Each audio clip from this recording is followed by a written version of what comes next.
Being a sales-led organization is so 2002. If you are still referring to your organization as being a sales-led or product-led organization, I have news for you. Things have changed and they've changed dramatically. So I don't know if you realize this, but when I say 2002, that's almost 20 years ago. And I can say this honestly because when I think of 2002, it doesn't seem that long ago, but it really was. And so not only is it 20 years chronologically, the sales cycle, the entire buyer's process has changed so dramatically in those 20 years that it's no longer fair for an organization to be sales-led or product-led. And I'll tell you exactly why. So for a lot of companies, especially B2B companies, there is a tradition of being sales-led or product-driven, sales-led and product-driven, versus a lot of B2C companies where you'll see that oftentimes they are marketing-led because they understand the importance of brand awareness. They need to get out there. They understand that consumers have to know what they offer. Where for a long time, I think B2B companies felt like if you had a good product and you had a sales team that was willing to hit the pavement, to knock on doors, to send packages to offices, that you could grow your business.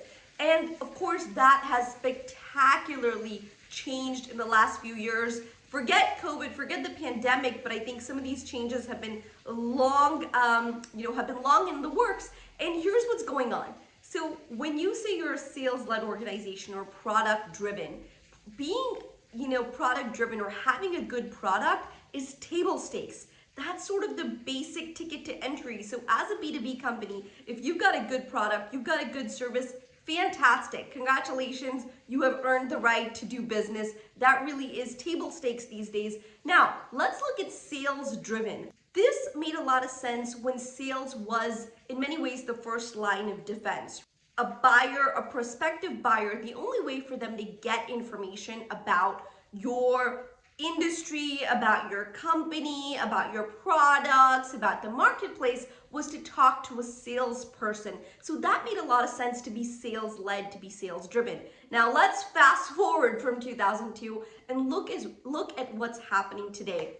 I want to share some stats with you that I really hope keep you up at night if you are still thinking of yourself as a sales-led organization. Your prospects are already 60% through the sales cycle before they talk to sales. Meaning they've already decided who they want to potentially work with. They've already done their homework. They already know, what they're looking for. So sales is almost their last line of defense. Like they're just trying to figure out, hey, everything that I figured out is they're looking for almost validation.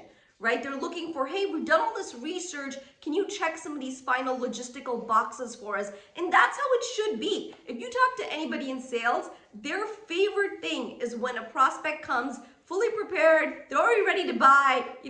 A great sales team is pretty much, in an ideal world, they just need to be good at transactions. They need to be good at taking orders. They need to be good at customer service, but they don't need to be selling the way they used to sell. In fact, I did this whole piece on how to sell in 2021. You should totally check it out. It's on LinkedIn and on Forbes.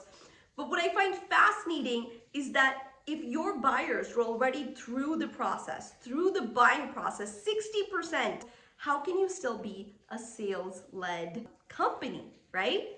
What this means is you really got to look at marketing as so much more than an on-demand collateral factory or, hey, get sales what they need, or, and even sales will tell you, any good salesperson will tell you that when a prospect is well-informed, they've gotten credibility, they already feel like they're the best in the industry, it's so much easier for the salesperson to close. But this idea of putting all this pressure on sales and thinking that sales is the first encounter for potential buyers is just no longer true. You need to arm your sales force with more than just, a good landing page, some ads. Really, when the buyer is already deciding before they even talk to sales, that equation starts to look dramatically different. The other stat I want to share with you is Forrester revealed something fascinating, and their research was actually comparing 2019 to now. And what they found is fascinating. So they found that in 2019, it took 17 interactions for a B2B prospect to go from prospect to customer or client to a buyer. Today, it takes 21 interactions, all right? 21 interactions. And that could be multiple things. That could be looking at an ad, seeing, an article about you in Inc. It could be, talking to a colleague who recommends the platform or recommends your service, whatever it may be. But 21. So let's look at both these things together. If one, you now know, right, that the prospect is really through that cycle, that buying cycle, the majority of their buying cycle is complete before they even talk to a salesperson. And add to that it takes more interactions, more touch points, if you will, before they'll become a customer or a client, 21 touch points to be exact. You can no longer afford to be sales driven or product led. Product led, let's put that aside. That's table stakes, guys. You got to have a good product or service, all right? If you're competing in the digital age, that's a given. But to say you're sales led, you are clearly discounting the enormous potential, the role that marketing plays. And so I really urge you to start thinking about yourself not as a sales-led or even a marketing-led organization, but be a revenue-led organization, be a trust-driven organization, because these are the things at the end of the day that will actually put you above your competitors, that'll see your revenue moving forward. It won't be being sales-led, it'll actually be thinking about revenue and trust. And as I always like to say, recall drives revenue. What are you doing to increase your brand recall?